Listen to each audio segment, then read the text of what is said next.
ಅಲ್ಲಿ ಎಲ್ಲ ಸಮಾನ ಮನಸ್ಸುಗಳನ್ನು ಬೆಸೆಯುವಂತಹ ಮೂಲ ಉದ್ದೇಶ ಸ್ಪಷ್ಟಪಡಿಸುವುದು, ಜೊತೆಗೆ ಒಗ್ಗಟ್ಟಾಗಿರೋದು. ಎಲ್ಲಿ ಚೇರ್ಗಳನ್ನ ಗ್ಯಾಪ್ ಬಿಟ್ಬಿಡಿ ಸರ್, ಕಂಟಿನ್ಯೂಸ್ ಆಗಿ ಕೊಟ್ಕೊಂಡು ಬನ್ನಿ sir please. Sir second line ಕೂತ್ಕೊಳ್ಳಿ ಸರ್.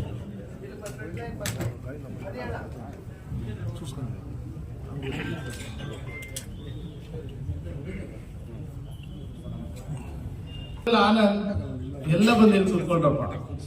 ಸಂಚಾಲಕರಿಗೆ, ಸದಸ್ಯರಿಗೆ, ಆಗಮಿಸಿರುವಂತಹ ಎಲ್ಲ ವಿಶೇಷವಾದ ಗಣ್ಯ ವ್ಯಕ್ತಿಗಳಿಗೆ ಮತ್ತು ಆಹ್ವಾನಿತರಿಗೆ ತಮ್ಮೆಲ್ಲರ ಪ್ರೀತಿಪೂರ್ವಕ ಚಪ್ಪಾಳೆಯೊಂದಿಗೆ ನಾನು ಸ್ವಾಗತವನ್ನು ಕೊಡ್ತಿದ್ದೇನೆ. ಸ್ವಾಗತ.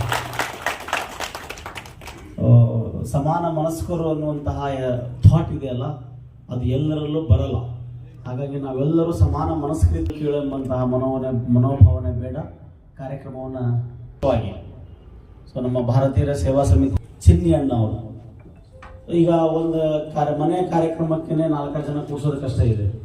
ಅಂಥದ್ರಲ್ಲಿ ಎಲ್ಲ ರಾಜ್ಯಾಧ್ಯಕ್ಷರನ್ನ ಒಂದು ಕಡೆ ಸೇರಿಸಬೇಕನ್ನೋದು ಹರಸಾಹಸ. ಭಾರತೀಯರ ಸೇವಾ ಸಮಿತಿಯ ರಾಷ್ಟ್ರೀಯ ಅಧ್ಯಕ್ಷ ಎಚ್.ಎಂ. ರಾಮಚಂದ್ರ ಅವರು ಗಿಡಕ್ಕೆ ನೀರು ಹಾಕುವ ಮೂಲಕ ಭಾರತೀಯರ ಸರ್ವ ಸಂಘಟನೆಗಳ ಸಮಾನತೆ ಒಕ್ಕೂಟದ ಪೂರ್ವಭಾವಿ ಸಭೆಗೆ ಚಾಲನೆ ನೀಡಿದರು. ಕನ್ನಡ, ನೆಲ, ಜಲ, ಸಾಮಾಜಿಕ ನ್ಯಾಯದ ವಿಚಾರಗಳಲ್ಲಿ ಜಾತಿ ಧರ್ಮಗಳನ್ನು ಬದಿಗಿಟ್ಟು ಎಲ್ಲಾ ಸಂಘಟನೆಗಳನ್ನು ಒಳಗೊಂಡ ಒಕ್ಕೂಟವೊಂದು ಅಸ್ತಿತ್ವಕ್ಕೆ ಬರಲಿದೆ ಎಂದು ಭಾರತೀಯರ ಸೇವಾ ಸಮಿತಿಯ ರಾಷ್ಟ್ರೀಯ ಅಧ್ಯಕ್ಷ ಎಚ್.ಎಂ. ರಾಮಚಂದ್ರ ಹೂಡಿ ಚಿನ್ನಿ ತಿಳಿಸಿದರು. ಮಹದೇವಪುರ ಕ್ಷೇತ್ರದ ಹೂಡಿಯಲ್ಲಿ ಹಮ್ಮಿಕೊಂಡಿದ್ದ ಭಾರತೀಯರ ಸರ್ವ ಸಂಘಟನೆಗಳ ಸಮಾನತೆ ಒಕ್ಕೂಟದ ಪೂರ್ವಭಾವಿ ಸಭೆಯಲ್ಲಿ ಮಾತನಾಡಿದ ಅವರು, ಯಾವುದೇ ಮೂಲೆಯಲ್ಲಿ ಯಾವುದೇ ಸಮಸ್ಯೆ ಇರಲಿ, ಬಡವ ಬಲ್ಲಿದ ಮೇಲು ಕೀಳು ಎನ್ನದೆ ಜಾತಿ ಧರ್ಮ ಬದಿಗಿಟ್ಟು ಹಕ್ಕುಗಳಿಗಾಗಿ ಎಲ್ಲರೂ ಒಂದೇ ವೇದಿಕೆಯ ಮೂಲಕ ಹೋರಾಟ ರೂಪಿಸಲು ಸಮಾನತೆ ಒಕ್ಕೂಟ ರಚಿಸಲಾಗುವುದು ಎಂದರು. ಸಭೆಯಲ್ಲಿ ಚಿಂತಾಮಣಿ ಅಮನಾಥ್, ದೇವರಾಜ್ ನಾಗವಂಶಿ, ಮುನಿಮಾರಪ್ಪ, ಬಸವರಾಜ ಪಡುಕೋಟೆ, ನಸ್ರು, ಡಾಕ್ಟರ್ ಅಜಿತ್ ಕುಮಾರ್, ಕೃಷ್ಣಮೂರ್ತಿ, ಕಾಡುಗೋಡಿ ಸೊಣ್ಣಪ್ಪ, ಆಂಜನಪ್ಪ ಯಾದವ್ ಮತ್ತಿತರರು ಇದ್ದರು. ಧನ್ಯವಾದಗಳೊಂದಿಗೆ ಪ್ರೀತಿಪೂರ್ವಕವಾದ ಸ್ವಲ್ಪ ಸೈಡಿಂದ ಆಗಿ ಸರ್, ಆದಷ್ಟು ಪ್ಲೀಸ್ ಸರ್. ಆಗಿರೋರು ಜಾಗ ಬಿಡಿ, ಆಗ್ಲಿ ಪರವಾಗಿಲ್ಲ. ಬೇರೆಯವರು ಇರ್ಲಿ ಬಿಡಿ ಅಣ್ಣ, ಸ್ವಲ್ಪ ನೀನು ಹೋಗೋಣ, ಇನ್ನ ಜಾಗ ಇತ್ತು, ಅಣ್ಣ ಊಟಕ್ಕೆ ಸ್ಟಾರ್ಟ್ ಮಾಡೋಣ. ಹೋಟೆಲ್ ಅವರು ಊಟಕ್ಕೆ ಸ್ಟಾರ್ಟ್ ಮಾಡೋಣ ಸರ್. ಈ ಕಡೆ ಸರ್, ಎಲ್ಲ ಮುಂದೆ ನೋಡಿ ಸರ್. ಈ ಕಡೆ ಸರ್.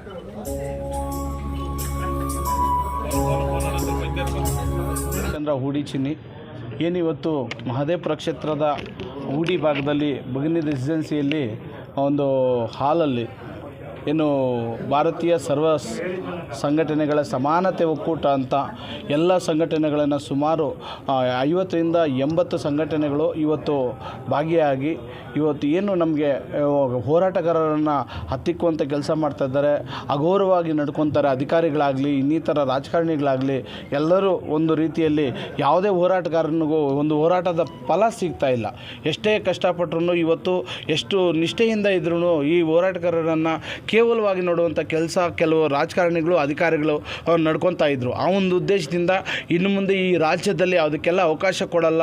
ಇವತ್ತೇನು ಬಸವರಾಜ ಪಡ್ಕೋಟೆ ಸಾಹೇಬ್ರಾಗಿರ್ಬೋದು, ನಮ್ಮ ಏನು ರೂಪೇಶ್ ರಾಜಣ್ಣವರಾಗಿರ್ಬೋದು, ಮುನಿಮಾರಪ್ಪ ಸರ್ ಆಗಿರ್ಬೋದು, ಮತ್ತು ಎಲ್ಲ ಸಂಘಟಿತರು ಇವತ್ತು ನಮ್ಮ ಸೊಣ್ಣಪ್ಪಣ್ಣವರು, ದೇವರಾಜಣ್ಣವರು, ಮತ್ತು ಪ್ರವೀಣ್ ಸರ್ ಅವರು, ನಸ್ರು ಸರ್ ಅವರು, ಇನ್ನೂ ಹಲವಾರು ಇವತ್ತೇನು ಸುಮಾರು 50 ಸಂಘಟನೆಗಳು ಇವತ್ತು ಸೇರಿದ್ರು.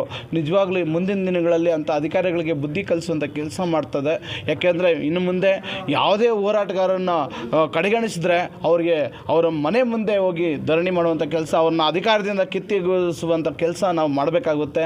ಮತ್ತು ಯಾವುದೇ ಒಂದು AC DC ಇನ್ನೊಂದು ಮತ್ತೊಂದು ತಹಸೀಲ್ದಾರರು ಇನ್ನಿತರ P1ನಿಂದ ಹಿಡಿದು ದೊಡ್ಡ ಅಧಿಕಾರಿಗಳವರೆಗೂ ಇವತ್ತು ನಮಗೆಲ್ಲರಿಗೂ ಅಗೌರವವಾಗಿ ಹೋರಾಟಗಾರರನ್ನು ಒಂದು ಮೂಲೆಯಲ್ಲಿ ನಾವು ಇವತ್ತು ಹೋರಾಟ ಮಾಡುವಂಥ ಪರಿಸ್ಥಿತಿ ಬರ್ತಿದೆ. ಎಲ್ಲಿ ಪರಿಸ್ಥಿತಿ ಅನ್ಯಾಯ ಆಗಿದೆ ಅಲ್ಲಿ ಹೋರಾಟ ಮಾಡುವಂಥ ಹಕ್ಕು ನಮಗೆಲ್ರಿಗೂ ಇದೆ. ಅದನ್ನು ನಾವು ಈಗಾಗಲೇ ನಾವು ಎಲ್ಲರೂ ವಿರೋಧಿಸ್ತಾ ಇದ್ದೀವಿ. ಎಲ್ಲೋ ಎತ್ಕೊಂಡೋಗಿ ಫ್ರೀಡಮ್ ಪಾರ್ಕಲ್ಲಿ ಒಂದು ಅನ್ಯಾಯ ಇರೋ ಹೋರಾಟಗಳಿಗೆ ಇದು ಮಾಡ್ತಾರೆ ಅಂದರೆ ಇದು ಸಂವಿಧಾನ ಹಕ್ಕನ್ನು ಇವರು ಬದಲಾವಣೆ ಮಾಡ್ತಾ ಇರೋದು ರಾಜಕಾರಣಿಗಳೇ. ಇವತ್ತು ಏನು ಓಟಿಗೆ ಬ್ಯಾಂಕ್ಗೋಸ್ಕರ ಜಾತಿ ಮತ ಕುಲಗಳನ್ನು ಇದು ಮಾಡಿ ಜಾತಿ ಧರ್ಮಗಳ ತಾರತಮ್ಯಗಳನ್ನು ಮಾಡಿ ಏನು ಕೋಮಗಲಭೆಗಳನ್ನು ಎಬ್ಬರಿಸುವಂಥ ರಾಜಕಾರಣಿಗಳಿಗೂ ಬುದ್ಧಿ ಕಲಿಸಬೇಕಾಗುತ್ತೆ. ಮತ್ತು ಈ ಒಂದು ಒಕ್ಕೂಟದಿಂದ ಇನ್ನು ಮುಂದೆ ಎಲ್ಲ ಹೋರಾಟಗಳಲ್ಲಿ ಒಗ್ಗಟ್ಟಾಗಿ ಇಡೀ ಏನು ಸುಮಾರು ಒಂದು 100 ಸಂಘಟನೆ 150 ಸಂಘಟನೆ ಸೇರುವಂಥ ಸಾಧ್ಯತೆ ಇದೆ. ಎಲ್ಲ ಸಂಘಟನೆಯಿಂದನೂ 100 ಜನ ಹೋದ್ರೂ ಸುಮಾರು 10-15 ಸಾವಿರ ಜನ ನಿಮ್ಮ ವಿರುದ್ಧವಾಗಿ ಹೋರಾಟ ಮಾಡೋದು, ನಮ್ಮ ನ್ಯಾಯಗಳನ್ನು ಕೆಲಸ ನಾವು ಗೆಲ್ಲುವಂಥ ಕೆಲಸ ಮಾಡ್ತೀವಿ. ಇನ್ನು ಹಲವಾರು ಹೋರಾಟಗಾರರು ಇವತ್ತು ಬಂದಿರೋದಕ್ಕೆ ಅವ್ರಿಗೆಲ್ರಿಗೂ ಅಭಿನಂದಿಸ್ತೀವಿ. ಜೊತೆಗೆ ಇಲ್ಲಿ ಒಂದು ಕಾರ್ಯಕ್ರಮಕ್ಕೆ ಮಾಧ್ಯಮ ಮಿತ್ರರು, ಪತ್ರಕರ್ತರು ಮತ್ತು ಎಲ್ಲ ಭಾಗದ ಒಂದು ಫೌಂಡೇಶನ್ ಆಗಿರ್ಬೋದು, ಟ್ರಸ್ಟ್ಗಳಾಗಿರ್ಬೋದು, ದಲಿತ ಪರ, ಕನ್ನಡ ಪರ, ಕಾರ್ಮಿಕರ ಪರ, ರೈತರ ಪರ ಸಂಘಟನೆಗಳು, ಇನ್ನೂ ಈ ಥರ ಎಲ್ಲ ಸಂಘಟನೆಗಳು, ಇವತ್ತು ಚಾಲಕರ ಸಂಘಟನೆಗಳು ಎಲ್ಲರೂ ಬಂದು ಇವತ್ತು ಈ ಒಂದು ಒಕ್ಕೂಟದಲ್ಲಿ ಭಾಗಿಯಾಗಿ ಯಶಸ್ವಿಯಾಗಿ ನಡೆಸ್ಕೊಟ್ಟಿದ್ದಾರೆ. ಎಲ್ಲರೂ ಒಗ್ಗಟ್ಟಾಗಿರ್ತೀವಿ ಅನ್ನೋ ಮಾತು ಸಹ ಈ ಒಂದು ಹೇಳಿಕೆಗಳನ್ನು ಕೊಟ್ಟಿದ್ದಾರೆ. ನಿಜವಾಗ್ಲೂ ಅವ್ರಿಗೆಲ್ರಿಗೂ ಋಣಿಯಾಗಿರ್ತೀವಿ. ಇವತ್ತು ನಮ್ಮ ಏನು ಈ ಒಂದು ಒಕ್ಕೂಟ ಮಾಡಬೇಕು ಅನ್ನೋ ಉದ್ದೇಶ ಇತ್ತು, ಆ ಒಕ್ಕೂಟ ಮುಂದಿನ ದಿನಗಳಲ್ಲಿ ಇಡೀ ದೇಶಾದ್ಯಂತ ನ್ಯಾಯಗಳು ಕೊಡಿಸುವಂಥ ಕೆಲಸ, ಒಗ್ಗಟ್ಟಿನಿಂದ ಬಲ ಇದೆ, ಬಲ ಉಪಯೋಗಿಸಬೇಕಾದ್ರೆ ಸಂಘಟನೆ ಅವಶ್ಯಕತೆ, ಅದು ಇವತ್ತಾಗಿದೆ. ಇವತ್ತು ಇನ್ನು ಮುಂದೆ ಯಾವುದೇ ಒಂದು ಹೋರಾಟಗಾರನ್ನ ಕಡೆಗಣಿಸಿದಾಗಲಿ, ಅವ್ರನ್ನ ಬೆಲೆ ಕೊಡ್ದಂಗೆ, ಅವ್ರ ನ್ಯಾಯ ಕೊಡ್ದಂಗೆ ಯಾವುದೇ ಒಂದು ಅಧಿಕಾರಿ ಮಾಡಿದ್ದಲ್ಲಿ ಇಡೀ ಒಕ್ಕೂಟ ಅವ್ರಿಗೆ ಬುದ್ಧಿ ಕಲಿಸುವಂಥ ಕೆಲಸ ಆಗುತ್ತೆ ಅಂತೇಳಿ ಈ ಸಮಯದಲ್ಲಿ ಹೇಳಿಕೆ ಬಯಸ್ತೀನಿ. ಎಲ್ಲ ಸಂಘಟನೆಗಳಿಂದ ನಿಮ್ಮ ರಾಜ್ಯಾಧ್ಯಕ್ಷ ಮಾಡಬೇಕಂತ ಒಂದು ಬೇಡಿಕೆ ಇದೆ ಸರ್. ಈಗ ಅಧ್ಯಕ್ಷರು ಅನ್ನೋದಕ್ಕಿಂತ ಸರ್, ಎಲ್ಲರ ಜೊತೆಯಲ್ಲಿ ನಾನು ಸಮಾನಿಕನಾಗಿ, ನಮಗೂ ಆಸೆ ಇಷ್ಟೇ, ಎಲ್ಲರೂ ಸಮಾನತೆಯಿಂದ ಹೋಗ್ಬೇಕು, ಒಗ್ಗಟ್ಟಾಗಿ ಹೋಗ್ಬೇಕು ಅಂತ ನಾವು ಅದನ್ನೇ ಹೇಳ್ತಾ ಇದ್ದೀವಿ. ಎಲ್ಲರೂ ರಾಜ್ಯ ಸಂಚಾಲಕರನ್ನಾಗಿ ಮಾಡೋಣ. ಇದು ಒಂದು ಸ್ಥಾಪನೆ ಮಾಡಿದ್ದೀವಿ, ಸಂಸ್ಥಾಪಕರಾಗಿ ಉಳಿತೀವಿ ನಾವು. ಎಲ್ಲರೂ ರಾಜ್ಯ ಸಂಚಾಲಕರಾಗಿ ಎಲ್ರಿಗೂ ಸಮಾನತೆಯಿಂದ ಅಧಿಕಾರ ಸಿಗಬೇಕು. ಎಲ್ಲರೂ ಎಲ್ಲೋದ್ರೂ ಅವ್ರ ಗೌರವ ಸಿಗುವಂಥ ಕೆಲಸ ಆಗಬೇಕು. ಪ್ರತಿಯೊಬ್ಬರು ಏನು ನಿರ್ಧಾರಗಳು ತಗೊಳ್ತಾರೆ ಅವ್ರ ನಿರ್ಧಾರಕ್ಕೆ ಪ್ರತಿಯೊಬ್ಬರು ಬದ್ಧವಾಗಿದ್ದು ಅವರ ಒಂದು ಹೋರಾಟಕ್ಕೆ, ಕಾರ್ಯಕ್ರಮಗಳಿಗೆ ಎಲ್ಲರೂ ಸಪೋರ್ಟ್ ಕೊಟ್ಟು ಅವ್ರನ್ನೂ ಎಲ್ಲೋ ಇವತ್ತು ಬೆಳಕಿಗೆ ಬರ್ದೆ ಹಲವಾರು ಸಂಘಟನೆಗಳು ಮೂಲೆ ಗುಂಪು ಹಾಕ್ಕೊಂಡಿದ್ದಾವೆ. ಅವ್ರನ್ನ ಬೆಳಕಿಗೆ ತರುವಂಥ ಕೆಲಸ ಆಗಿಲ್ಲ. ಈ ಒಂದು ಒಕ್ಕೂಟದ ಮುಖಾಂತರ ಅವ್ರನ್ನ ಬೆಳಕಿಗೆ ತರೋದ್ರ ಮೂಲಕ, ಜೊತೆಗೆ ಎಲ್ಲ ಹೋರಾಟಗಳಲ್ಲಿ ಭಾಗಿಯಾಗಿ ಎಲ್ಲ ಕಾರ್ಯಕ್ರಮಗಳಲ್ಲಿ ಅವ್ರನ್ನ ಯಶಸ್ವಿಗೊಳಿಸೋದ್ರ ಮೂಲಕ ಅವ್ರನ್ನ ಬೆಳೆಸುವಂಥ ಕೆಲಸ ನಾವು ಎಲ್ಲರೂ, ನಾನು ಹೇಳ್ತಾ ಇರ್ತೀನಿ, ತಾನು ಬೆಳೆಯೋದಲ್ಲ ತನ್ನಿಂದ 10 ಜನ ಬೆಳೆದಾಗಲೇ ನಿಜವಾದ ಸಾಧನೆ ಅಂತೇಳಿ, ಅದನ್ನು ಇವತ್ತು ಭಾರತೀಯ ಸರ್ವ ಸಂಘಟನೆಗಳ ಒಕ್ಕೂಟದಿಂದ ನಾವು ಮಾಡೋದಕ್ಕೆ ಭದ್ರಾಗಿರ್ತೀವಿ. ಹೋಟೆಲಲ್ಲಿ ಚಿಂತನ ಸಭೆ ಕರೆದಂಥ ಒಕ್ಕೂಟ ಚಿಂತನ ಸಭೆ ಕರೆದಂಥ ಉಡಿ ಚಿನ್ನರ ಮೊದಲನೇ ಅಭಿನಂದನೆಗಳು. ಇವತ್ತೆಲ್ಲ ನಾವು 53 ಸಂಘಟನೆಗಳು ರಾಜ್ಯಾಧ್ಯಕ್ಷರು ಸೇರಿ ಇವತ್ತು ಒಳ್ಳೆ ಚಿಂತನ ಸಭೆ ಆಗಿದೆ.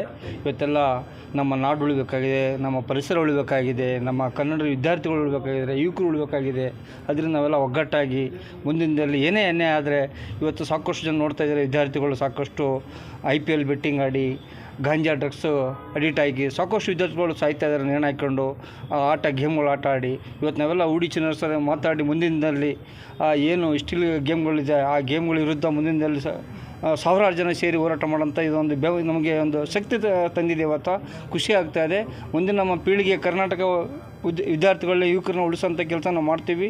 ಆ ವಿದ್ಯಾರ್ಥಿಗಳಿಗೆ ಮೋಟಿವೇಶನ್ ಮಾಡಿ ಇಂಥ ಸಂಘಟನೆಗಳಿಗೆ ಒಕ್ಕೂಟ ಕರ್ಕೊಂಬರೋಂಥ ಕೆಲಸ ಮುಂದೆ ನಾವು ಮಾಡ್ತೀವಿ. ಉಡಿ ಚಿನ್ನರು ನಾವೆಲ್ಲ ಸೇರಿ ಹಿರಿಯ ಹೋರಾಟ ಎಲ್ಲ ಸೇರಿ ಒಗ್ಗಟ್ಟಾಗಿ ಕನ್ನಡ ಸೇವೆ ಕೆಲಸ ಮಾಡ್ತೀವಿ. ಮತ್ತು ದಲಿತ ಪರ ಆಗ್ಬೋದು, ಹಿಂದೂ ಪರ ಆಗ್ಬೋದು, ಅಲ್ಪಸಂಖ್ಯಾತರ ಪರ ಆಗ್ಬೋದು, ಯಾವುದೇ ಅನ್ಯಾಯ ಆದಾಗ ನಾವೆಲ್ಲ ಒಗ್ಗಟ್ಟಾಗಿ ಮುಂದೆ ನಿಂತ್ಕೊಂಡು ಹೋರಾಟ ಮಾಡ್ತೀವಿ. ಎಲ್ಲರೂ ಒಂದೊಂದು ನಿಮಿಷ ಮಾತಾಡ್ತೀವಿ. ಮೂಲ ನಿವಾಸಿ ಅಂಬೇಡ್ಕರ್ ಸಂಘದ ರಾಜ್ಯ ಸಂಚಾಲಕರು. ಇವತ್ತೇನು ಭಾರತೀಯರ ಸರ್ವ ಸಂಘಟನೆಗಳ ಒಕ್ಕೂಟ ಇವತ್ತೇನು ಸೇರಿದ್ದೀವಿ, ಇದು ಉಡಿ ರಾಮಚಂದ್ರ ಅವರ ನೇತೃತ್ವದಲ್ಲಿ ಸೇರಿರ್ತಕ್ಕಂಥದ್ದು. ಉಡಿ ಚಿನ್ನಿ ಅವರ ನೇತೃತ್ವದಲ್ಲಿ ಏನಿವತ್ತು ಇಷ್ಟು ಸಂಘಟನೆಗಳು ಒಗ್ಗಟ್ಟಾಗಿದೆ, ಒಂದಾಗಿದೆ. ಆಮೇಲೆ ಇನ್ನೊಂದು ಮಾತಿದೆ, ಭೂರ್ಗತ ಸಂಘಟನೆಗಳಾಗ್ತಾಯಿದೆ, ಏನು ಪ್ರಯೋಜನ ಅಂಥೇಳಿ. ಈ ಸಂಘಟನೆಗಳು ಆಗ್ತಾ ಇರೋದಕ್ಕೆ ಒಂದೇ ಕಾರಣ, ನೇರವಾಗಿ ಹೇಳಬೇಕಾದ್ರೆ ರಾಜಕಾರಣಿಗಳು ಸರಿಯಾಗಿ ಅವರ ಜವಾಬ್ದಾರಿಯನ್ನು ಪಾಲನೆ ಮಾಡಿದ್ರೆ ಸಂಘಟನೆಗಳು ಹುಟ್ಟಲ್ಲ.